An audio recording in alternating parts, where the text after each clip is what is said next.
Muaz, hari ni aku nak masak ayam goreng tapi bukan macam ayam goreng. Hah?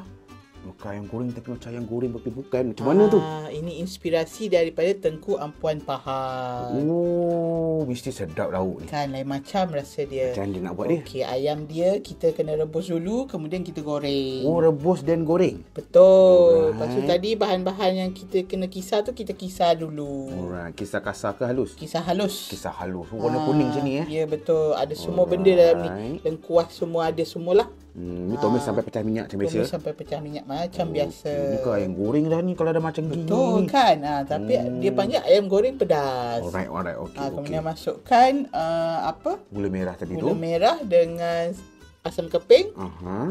Kacau lagi. Baik. Lepas tu masukkan santan. Ui, santai. Dah macam ayam rendang. rendang. Rendang pun ada ke? Betul. Ui. Tapi dia goreng dan rebus. Kemudian kita masukkanlah ayam yang kita dah rebus dan goreng tadi. Oh, kacau gitu. Kacau gitu. Dari Kacau jauh lagi. nampak macam gulai pun ada. Macam gulai pun ada kan.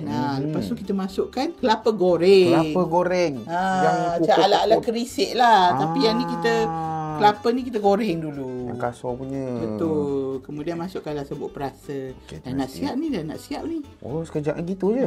Kemudian masukkanlah daun limau dengan daun kunyit. Kunyit diracik-racik. Ya, dah pekat kan kuah dia lepas kita masukkan kelapa goreng tadi. Betul.